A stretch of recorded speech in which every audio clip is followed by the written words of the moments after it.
Greetings, Questers, and welcome back to Questline, the EQNext podcast, and more. This is episode 2, and we're going to do a few things differently this time around. It's not going to be life-changing or anything, but one thing remains the same, and that is that I am Brian S. Chapman, and this is my co-host, Austin Uber Corpet, lovely and sensual as always. How was your weekend? Next question. Oh, okay. I actually didn't have any more questions for you. So, okay, well, I played some Counter-Strike Go. Yes, you did. And they managed to take my money. Yeah, they do that. I didn't think I was going to give in to their weapon skins, and I gave in. It's one of those things. It's one of those things. It's like, do you want an orange gun? Yes. Yes. Obviously, you want an orange gun. It's obvious. Okay, Yeah. Is it okay that it costs $2.50 for the orange fake digital gun? Yes, apparently it is, because that's what just happened. Okay, so like I said, we are going to do the formatting a little bit different. If you recall, in our premiere, we had it set up so that we would do some news about EQNext from the week, and then we'd move on eventually to the actual topics we wanted to discuss. Additionally, we also only discussed one topic, the various parts of that topic, last week's being combat. So the way we're going to change it this week is we're going to forego news altogether, and we'll be doing news videos separately on our website from the podcast. That way we can dive straight into the topics, which I've decided to try doing multiple topics rather than just concentrating on one mega topic.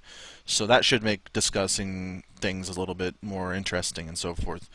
But obviously, regardless of what changes will be made, then I think the obvious thing we're going to talk about this week, regardless of how we formatted the episode, was Gamescom.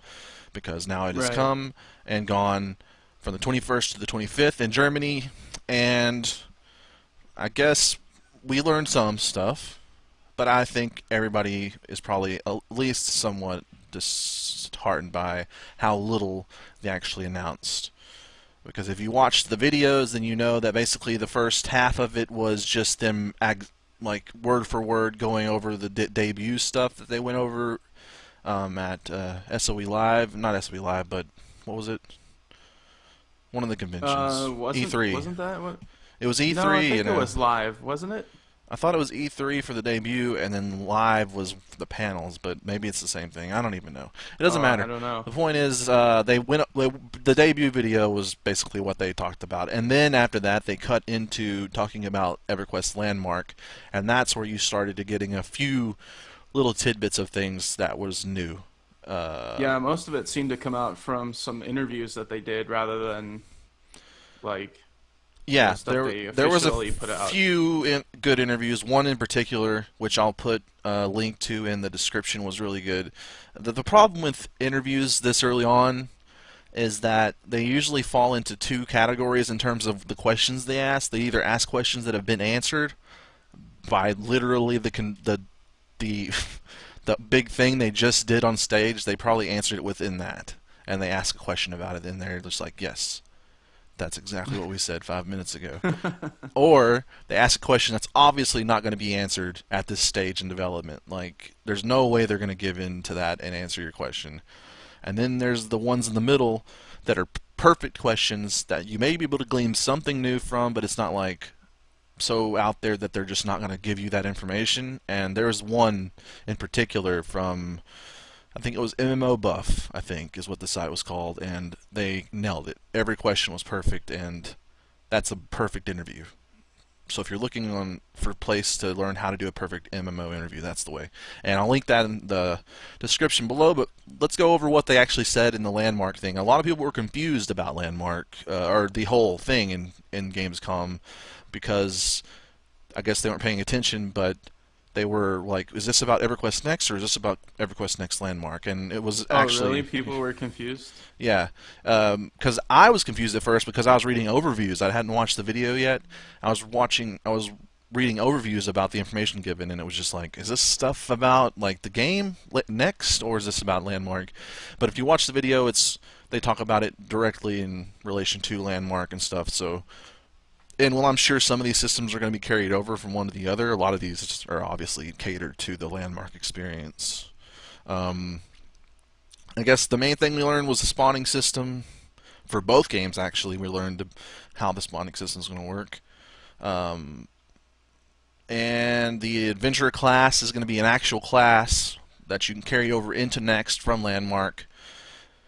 So that's interesting, in how maybe how gathering and crafting is going to work. Maybe you have to do it through the adventurer class, and then by taking abilities from the adventurer class and multi-classing it into your main class, you could have some mining abilities maybe, or I something thought like that was that. a smart move. It kind of connects both games together. It doesn't, makes it not seem like, you do this one game and then you do this other game. They were talking a lot about in the interviews how their whole plan is to make it feel like when you're like manipulating objects in Landmark, it's as if like your character is actually doing that from a lore perspective, as opposed to like you're sitting there in Maya making 3D model type things. Right, yeah. What's the point in having it, really? What's the point in having Landmark if it's not going to be as connected as possible to EverQuest Next in some way? Um, Additionally, I was going to say something awesome. Damn it. You always say awesome things. What are you talking I about? know it's always a travesty when I forget what I was going to say, because it's probably going to be something really profound. But oh yeah, what I was thinking is that by having the adventurer class, though, maybe that is probably a non-combat class, assuming there's not any combat in Landmark. Now, going along that train of thought, then some of the other 40 classes could be non-combat classes, and they talked about it briefly. Star Wars Galaxies had like the dancers and stuff like that, who would give you buffs and things like that. And I'm thinking, Right. what other non-combat classes are they going to add into this that you can maybe give your character a little bit of their abilities, but mostly it's going to be, okay, if I want to go mining, I have to go to the adventure class. Whereas maybe I could add like a node finder ability to my tree of my warrior, so that like I would know when to change over to go find this ore or whatever while I'm Hmm. still in combat mode, or whatever the case is. I wonder if they'll have kind of, well, I mean, because obviously we don't know how the combat system, like the ins and outs of it, Right. works. So we won't know whether you'll be able to. Let's say you're out mining and all of a sudden a mob comes and you're engaged in combat. Either you're going to have to be able to switch classes on the fly, or the mining or adventure class, as they say, is going to have a combat element. So that way, there you're not just like you're dead because Yeah, you're that's in what I'm adventure mode. wondering as well. Like, because you're going to have a 4 and 4 system where you have your 4 weapon abilities, where in this case would be like a pickaxe, I guess, or Yeah. something like that, and then you have your 4 abilities that you can change out. Is there going to be any combat involved in the adventure class, or is it going to be all utility? Like, are the abilities that you can trade out going to be things like node finders, stuff like that, that are actual utilitarian, or and then like have the actual mining abilities where you're hitting a thing with your pickaxe as like the weapon abilities, or are you going to have a Right. weapon and you be able to kill stuff? I Um, think it'd be cool if they had both. yeah, I mean, the thing is like if you're not going to have any monsters to kill, actually, you know what? I think it would be cool if they have non-combat monsters like cows and things like that to kill to get leather, because that's a part of gathering. Where are you going to get leather if there's no cows? No, no cows, no real cows were heard during the making of EverQuest Next. And like, so that's like, obviously that could be a definite part of gathering, is cows and pigs and things. I mean, not necessarily cows, but like the EverQuest version of cows. So then you're like, well, maybe they have a weapon ability there to kill the cows with, and you can maybe use that on a player if you need to. This is a violent game. It's already getting really violent, but um, Skinning deers and butchering cattle. well, I mean, how else are you gonna get leather? There's not like a tree that A grows leather it. tree. That would be weird. But they also announced mounts, which I thought was pretty obvious. I mean, a lot of people are thinking, maybe there's not any mounts since you have all these different abilities to move with the boots gliding you down and stuff like that. Yeah. But I was thinking, you know what? They're probably gonna have mounts. It's sort of just an industry standard at this point. I mean, just because you're breaking the mold in like every other way doesn't mean you're gonna just forget about horses. Um, so I mean, I would like to make And people love their mounts. People love the well, mounts. the thing about mounts is that games, because World of Warcraft eventually evolved into this mount bonanza where you just have these overpowered mounts that can fly and like run at 8 million times the normal speed, that they should make their game and start there. Start with all these overpowered mounts that you can get, but really just give them a mount. Just give them a normal mount. Make it really expensive. Make them work towards the mount so that it's like a thing that you've earned, not something that you just automatically get at level 20. I mean, I remember playing World of Warcraft for the first time, and whenever I found out that my paladin, which I just picked because I wanted to play a paladin, when I found out my paladin got a free horse as a spell that he could summon, I was shitting my pants because that was so awesome that I didn't have to spend like 100 gold on it. Was that back in vanilla? Vanilla, I think I started playing vanilla, but I only reached level 40 before I quit. And Right. then once the Burning Crusades came out, then I finally leveled something to level cap and kept it level capped Right. after all these subsequent expansions. But they didn't have like flying mounts for a long time, you know. Yeah. And, Because I mean, with the flying mount, the thing is, you get to avoid everything. right. So I mean, and it doesn't really seem like you should it'd be conducive to a sandbox system that you'd be able to avoid the entire world, since that's like the character in itself. But Well, I think it would be cool in this game if they had something like a drill or what am I trying to like a mining cart type mount where you could like burrow through the world. right, That and would I be so think good. I was watching Into the Portal earlier, the EQNext is sponsored podcast, and they're talking about mounts too, because obviously everybody's going to be talking about mounts at this point because it was just announced. And they were saying that it would be cool to have different mounts that don't necessarily mean you go faster, but they do things. They have Okay. a utility to them. So a pack mule would be able to carry stuff for you. A racing Mm, horse would be a little bit faster, or over a short distance. So you have like a sprint ability with the horse to make him go a little bit faster for a short distance. Different things. Maybe there's a big horse that you don't get knocked off as easy, or a bunch of utility horses, stuff like that. So they have a so like for instance, he gave a they great have different example. functions Yeah, rather they than have just they go uh, a certain speed. right, and it's like if you have a pack mule, it becomes something you need if you're a miner or something. If you're a scout, a fast horse becomes something you need to like get there and back fast, etc., etc. It just feeds a mount system like that to me feeds more into a sandbox world than having mounts that just progressively, the more money you spend on the more the faster they are or whatever. It just seems like a better system all around. Totally. Um, they announced the economy system is going to be also in Landmark rather than just be in like an auction house system in Next. You're going to be able to sell stuff. It's not going to be limited to the player studio stuff where you have the player studio auction house type marketplace to sell your blueprints and things.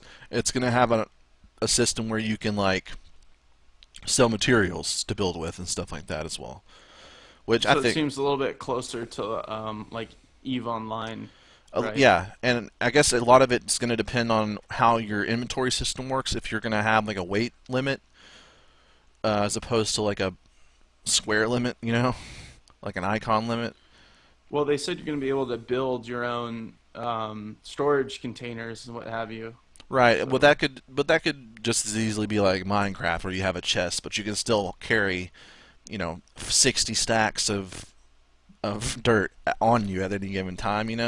Whereas hmm if you have like a weight limit, you can't carry a whole ton of iron back, so you have like a mule to oh, yeah, take with right. you or something like that. That would be akin to Eve, where they have people that are specializing in carrying stuff around, basically. Right. At the same time, though, I think like I think they're gonna be pretty light on terms of In Landmark, restrictions yeah. in Landmark because they want people building Right, stuff. yeah, So I exactly. don't think they're gonna build a lot of barriers to that happening. Yeah, I would love to see it in the game, the normal game, stuff like that. But Yeah, I sure. definitely agree that in Landmark it should be, yeah, there's gathering and stuff, but it should be pretty easy to obtain what you need and build the building that you want to build or whatever the case is. And obviously, there's going to be rare stuff that you have to work towards in terms of minerals and materials and so forth. But yeah, definitely. Yeah, because when you step back and think about it, like not a whole lot of people play survival mode in Minecraft. Like it's kind of like I wouldn't say it's a big deal to play survival mode, but it's definitely not something everyone does, especially when they just want to create stuff. Well, like whenever you go into survival mode and you're like, okay, this is cool. This is a little bit better than creative mode because there's like dangers and stuff like that. And then I'm going to build this castle. But in the end, you get bored or tired of getting blown up and you just go into admin mode and fly around anyway. Or you're Right. tired of like gathering rocks for your castle, so you just spawn some in. You're like, this is the last time, but no, it's not. Um, and we'll actually talk a little bit about Minecraft and what we think should be carried over in terms of what should be brought into Landmark, what they should avoid, and some of the more philosophical things behind that. But moving on to one of the cooler details from Gamescom was the real estate announcement, where you can set up your plot, your claim, however you want it, build a city or whatever, and then you can sell that plot as a real estate to someone else. So if I built a house, I could then go and be like, okay, I've got a house built. It's in this really nice part of the world. It's right on the edge of like a cliff overlooking a valley or something awesome.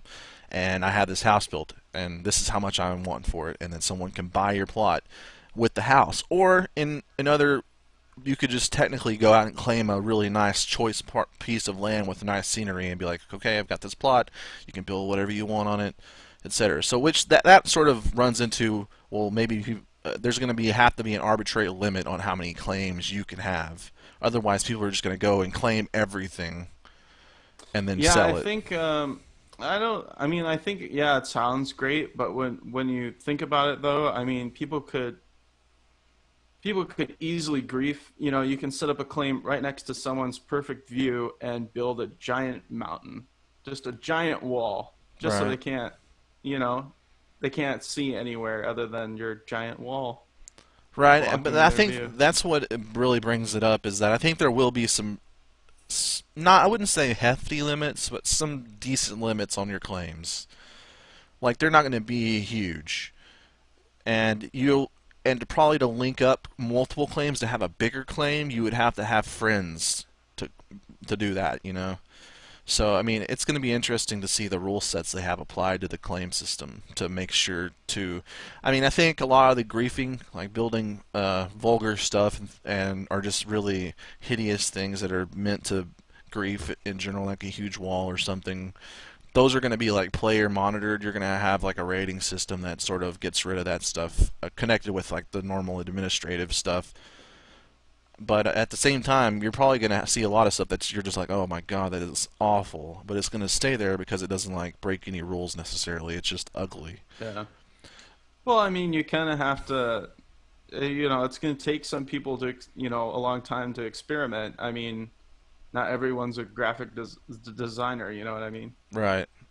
I mean, yeah. I mean, and there's a thin line between griefing and just being really shit at building stuff. So, um, overall, though, Gamescom, I think a lot of the people who are looking to Gamescom as like the first convention after the debut, I think people wanted something typical, like a new class being announced, Hmm. or new screenshots, or something like a new video, anything. But really, we did get some new videos though. If you, Didn't we get some of those time lapse yeah, the time videos lapse from videos Landmark? were the new thing, and those were really cool. I thought they were really cool anyway. They just showed before and after of like a mountainside that someone built like a ruin into, and it looks really Yeah. badass. Like I thought the middle one was actually the most impressive because it was like this landscape, just this plain landscape, and then they built like a ruins into it, but they added like trees and jungle stuff, and it just It looked totally changed the it looked like a entire. jungle. Yeah, Like it looked the it was lighting crazy. changed just because the trees were there and stuff. It was really impressive actually. So if you haven't Yeah. watched that, definitely go look into the Gamescom footage. You can actually watch it at the twitch.tv/EQNext underscore EU, which, yes, I did just remember that off the top of my head. Um, Because like I said before, you just spit out amazing things. the best of all the rest, actually, yes. But moving on to the next topic, which is Minecraft. And comparing it to Landmark, which everybody's going to do, inevitably, you're going to compare it to Landmark. um, and or you're going to compare Landmark to Minecraft, and also what they should and should not carry over into the game from Minecraft, what they should concentrate on, how you think Minecraft is going to affect it, how you think Landmark is going to affect Minecraft, etc. Do you have any immediate thoughts about this comparison? Well, I think that it's inevitable. I mean, just that's the type of game they're making is a voxel-based, Well, cube-based game. here's my further question for you then. Do Okay. you think Landmark is going to be able to bring over a lot of players Hmm. that will leave Minecraft and come over to Landmark? I think it really depends on the freedom that you're Mm, given or the lack of freedom because, they're gonna. I mean, there's tons of Minecraft players who there's all those. I mean, now there's all the mods, but I right, mean, and I want to talk about that too. But sure, but I think a lot of people want to go in there and I've done this where I've just created fan based things. It's like, oh, I want to make this pixel art where I create something, an image or something out of whatever materials I can right, find in the world. or like a replica of something famous, stuff like that. Exactly. Yeah, landmarks. Well, that's the thing, though, is he also said that you're going to be able to. They did talk about the tagging system and how you can tag your buildings in Landmark with different tags, like you would like an article that you post on the internet. If it's about like Iron Man, then you tag it Iron Man movie, etc. So people can Right. find it. Yeah. I think that's pretty cool. My only concern is that hopefully it works. I feel like this. That was something that Neverwinter Online was toting the ability to create these maps and these storylines and really finding and you could vote up and down. You could write reviews, but it wasn't.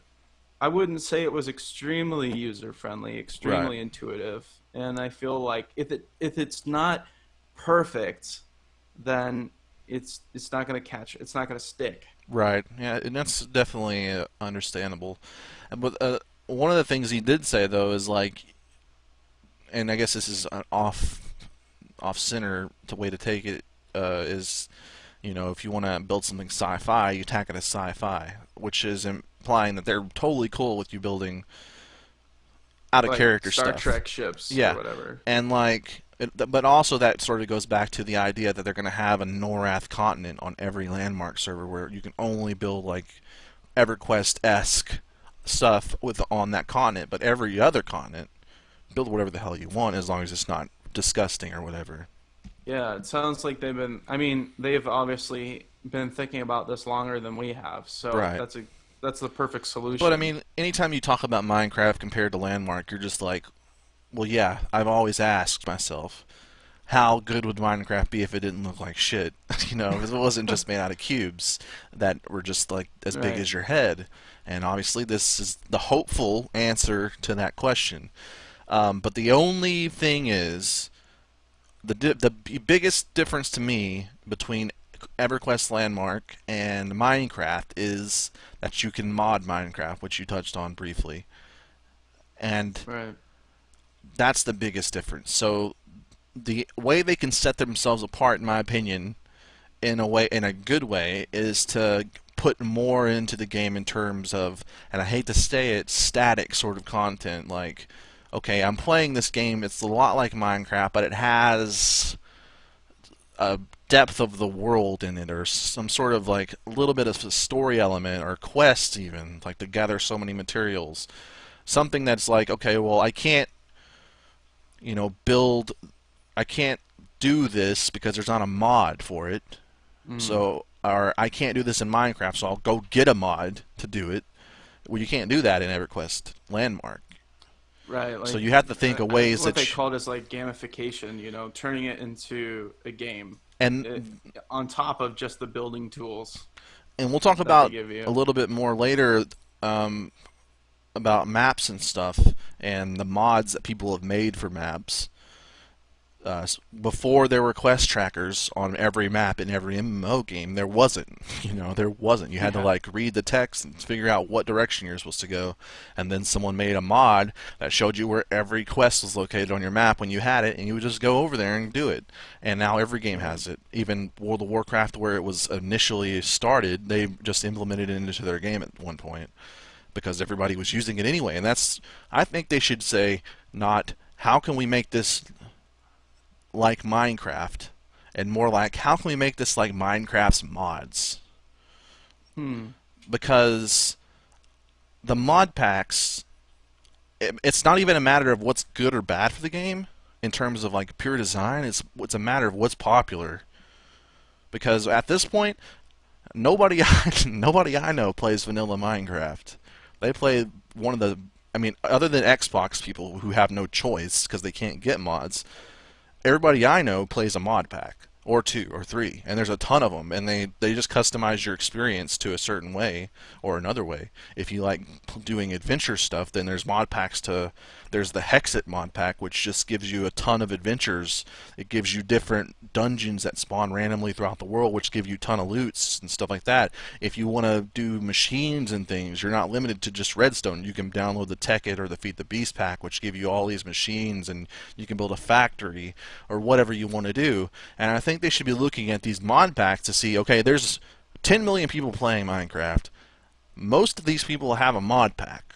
What are they playing and why, and what does this thing do awesomely that we can sort of mimic in our game? Do awesomely. Yeah. I mean, I think the real question though is then which one do you choose? And ultimately, I think the answer lies in where do they see EverQuest Next Landmark after launch of EverQuest Next? Right, Because at first it'll just be a way for people to make buildings and to basically get a taste for EverQuest Next before it's launched. right. But after it launches, obviously they still want people playing Landmark. Hmm. So it has to be more than just, well, you can, if the buildings meet all the requirements, they can end up in the game as like your player houses. I mean, they are going to need that extra Yeah, thing definitely. that you're Because I mean, talking even about. no matter how much you build, you may never get something that's good enough or what they need in the time that they need it into the game. That's not a good enough incentive. At least not a year into it. Whenever everybody's built a million things, you're gonna have to say, okay, and I think that's where the Minecraft people come in that have no intention of playing EverQuest Next, or they're gonna try it and be like, this is not for me. I just want to build stuff. That's where pleasing them comes into it, and you're gonna have to do things that even I mean, things that Minecraft doesn't do, which takes us over to the mods. Like you're gonna have to give like a leaderboard, which has already been Yeah. announced.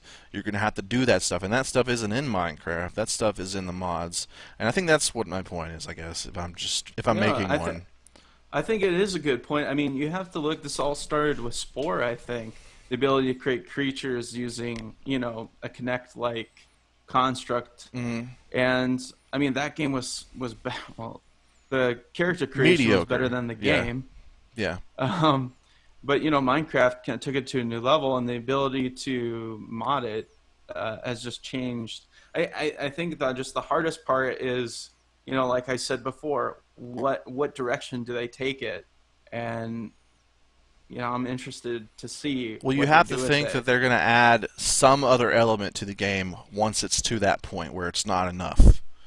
Where the currently announced incentives just aren't enough to keep people playing Landmark, because eventually you stop playing Minecraft. You build a ton of castles, you build the things you are intensely passionate about, a giant Right. TARDIS or whatever, and then you move on to something else, and you may go back every once in a while to build something because you have this flame of Right. Wouldn't this be cool if creativeness I or could whatever. make this right now in And they're like, Minecraft "Oh, or I can something? make it." Yeah. Now you log in, but like after that point, people are not going to play Landmark as much, and you have to think, okay, what can I add to Landmark that's going to make it even better? And I think whether it's good or not, the obvious answer is to give it more elements of EverQuest Next, and I think that's going to be a big problem moving forward. Is keeping the games completely separate so people feel obligated to go play your MMO whenever they can't achieve that feeling in your builder. Yeah, one thing I was a little worried about actually is when they announced the adventure class because on the one hand it's great because it ties the games together, but on the other hand it's like, oh wait, do I have to spend X amount of hours in Landmark in order to have fun in Next or vice Well, I think versa? one thing that would be cool to do, actually, now that I'm thinking about ways they can connect the two that would keep people playing, is that letting them sell materials they gather in that game into the other game or something like that. It could be completely busted. I mean, maybe they want you, if they really want you to just explore the materials that are in EverQuest Next, then obviously that's not something they're going to do. But if it doesn't really matter that much, going and getting materials from your landmark and then transferring them over wouldn't be a big deal. But at the same time, I think that really kills. I mean, I say it like it's a good idea, but maybe it's not. The more that I think about it, maybe it's not actually a good idea. But I mean, there has to be ways that you could connect the two games and make it more intriguing without actually just making Landmark into EverQuest Next at some point by adding like mobs or dungeons and things like that. Yeah, those things were running through my head too. Like, well, then they're just making an MMO. I Right. mean, Yeah, it's just like EverQuest Next, except you can build everywhere. So yeah. there's a line definitely, but I'm sure there's ways that you can do things. Well, we'll let them come up with the waves, and then we'll just criticize them Well, for it. the biggest I think the biggest selling point is going to be making real world money off of your designs and stuff. That could keep people a little bit perpetually in the game, but I mean, real world money is real world money, so we'll see how it goes. Yeah. I mean, The just maybe we just need to look at what Eva's done. I mean, somehow, maybe if they implement some kind of organization system, like where people really need to tie together enough plots of land to build the larger structures, maybe that will keep people invested in playing because in order to build really huge things, you have to have more than one person. well, it also worries me on the other side. You have one worry where okay, maybe EverQuest Next Landmark is just going to turn into EverQuest Next. On the other Mm-hmm. side, you could just limit EverQuest Next so much that people go to Landmark and keep playing it for the creative side. So if you Mm-hmm. limit it, the creative side in EverQuest Next enough so that to do anything worth note, you have to go to the other game, which is just another bad thing you could do, really, to do that. So it worries me what sort of limitations or what sort of systems are going to have in place to try to keep people playing one game without hurting the other game, which is Yep. something that I guess has just popped into my mind as we've discussed this a little bit more. But moving on though, our next topic is PvP, which is it probably could be its own episode in itself. But I think what we're going to concentrate a little bit on is the MOBA aspect of it that we've heard a little bit about, and also controlled environment PvP, such as battlegrounds, etc., stuff like that. Um, and just the different things that are surrounding that. For instance, like I said, do you think there's a place in a sandbox, such as they're advertising EverQuest Next to be, for instanced or controlled battleground environment or PvP environments, such as battlegrounds or whatever arenas, basically? Well, I mean, obviously you can treat them as gladiatorial arenas. People can always find RP ways to, fight in coliseums, what have you.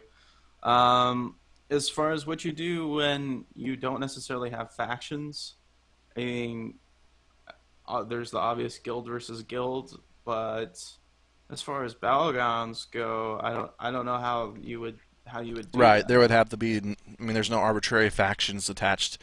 Um, so, I mean, I don't really think that's a huge deal, to be honest, because, I mean, if you think about it, in certain games, I mean, the last PvP we've really done in an MMO environment was Star Wars, and there was at points where you would fight the same faction in, like, Hutball or something like that. So you'd be Oh, going against true. the same. I don't really think it's necessarily a big deal in terms of factions. Um, I think that would actually more affect open world PvP, which I guess Mm. in like a controlled setting, like sieges, things like that. Then you would have to go into player-made factions such as guilds, which I think is a whole new playing field. Like that requires an entire system, a groundbreaking system on top of the systems they have already announced that are groundbreaking. And I feel like maybe that's a little too much to hope for in the launch version, at least. It's interesting you say that because before we started the podcast, I was kind of looking over some notes that you had written, and I saw that's exactly what you said. You know, maybe it's too much to ask for in launch. And my response to that was, oh no, like it has to work at launch because PvP is, I mean, so integral to an MMO because some people don't want to go adventuring. They want to PvP. They want Right. to be the best fighter in the game. You know, they don't want to have to sit around with, 18 or 20 or 50 people to raid. They want to go into a battle that's quick, relatively quick. Like, you said earlier with MOBAs, the get in, get out, and it has to work. Like, it you can't, I mean, if we learned anything from SOTOR, it was that it's great to have one amazing groundbreaking mechanic, such as in SOTOR it was the leveling system, or and in EverQuest Next it's this voxel based world. But you have to have endgame. You have to have things for people to do. You can't wait 6 months to launch your next feature. Right. People will be finished. People will find a way to max level, to max whatever it is they're doing, and they will complain about there's nothing to do in the game and be done with it. Right. Well, yeah, I mean, but the problem with the guild versus guild system, I mean, it's one thing to have a really good guild system, and I think Mm, they need to have a really good guild system that doesn't definitely. involve multi-guilding, first of all.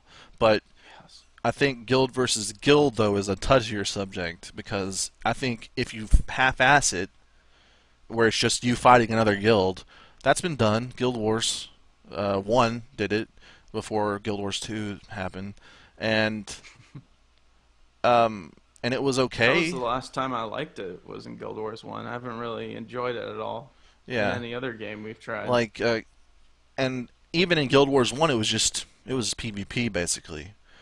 True. But it was cool because you went to each other's guild places and fought there. Yeah, that was pretty. That was what was cool about it, though. Right. It was like this is a guild specific battleground, and it kind of you were more invested, I think, Well, in I the think that's battle. the thing, though, is they had this opportunity to use this new technology so that you can build your own guild hall. Like in the Guild Wars games, you got to pick between a set amount of guild halls, I believe, depending on how Right. you want to play. But like there weren't many. This is building it, however, exactly however you could have traps.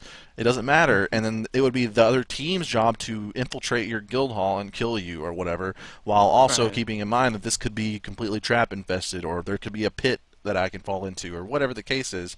You build your guild hall, you make your team strategy based around your guild hall, then the people coming in have to worry about that sort of thing and overcome it. At the same time, you have the siege idea that, you know, how is that going to work? Is is do, are they far along in the progress of building their game where they can actually give you a catapult to blow down a wall or something like that? Mm. And I had an amazing idea. Okay, I had an amazing idea in terms of PvP out in the open world where it's still sort of controlled. It's not like open PvP where you're just ganking people. It's totally different. What if they did it where it was a rallying call? PvP rallying call, right? And it wasn't Hmm. just PvP rallying call. That was just an aspect of it. Like within the area of the rallying call, even if you're in a non-PvP server, a PvE server, within the area of your rallying call, PvP is active. And for Mm-hmm. instance, in the example they keep using, the building of the city of Halas. Imagine if there's two cities. It's a camp, and they both start, and maybe they're being sponsored by two different companies or something. And you have to pick which side you're going to work for. And then once you pick your side, it attaches some sort of faction system to you so that you're going to be fighting each other. But you have to concentrate on building the city as well. So meanwhile, Right.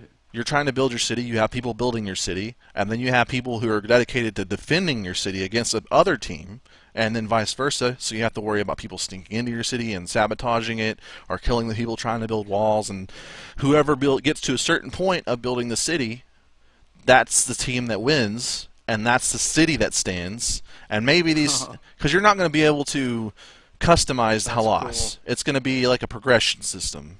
You're not going to be Mm-hmm. able to build the walls wherever you want. It's going to have a wall there, and if you dedicate enough materials to the wall, it'll be built, etc. It's going to be something like that, probably. But what if the cities had different looks? They just designed them slightly different, so it was more like a dwarven architecture versus a elven architecture or Yeah, on something. the different servers So, you yeah, so mentioned. it would be different depending on who won.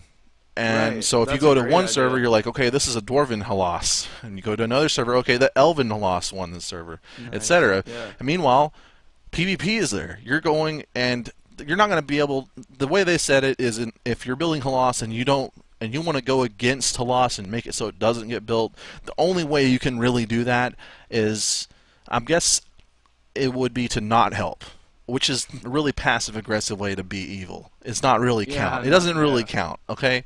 But in this case, the PvP cities, you're actively killing each other, and you're slowing the progression down just a little bit by making that person who's building that wall stop building the wall. So the person who delays them the most wins the match, and then that's the city that's built.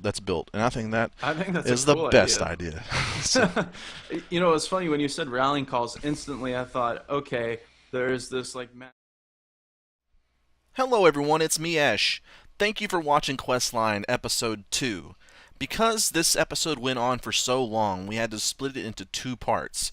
So if you're still interested in watching more EverQuest Next content from Questline Podcast, then please click the annotation in the middle of your screen to go to Part 2 of Episode 2 of Questline, the EverQuest Next podcast. Again, thank you for watching.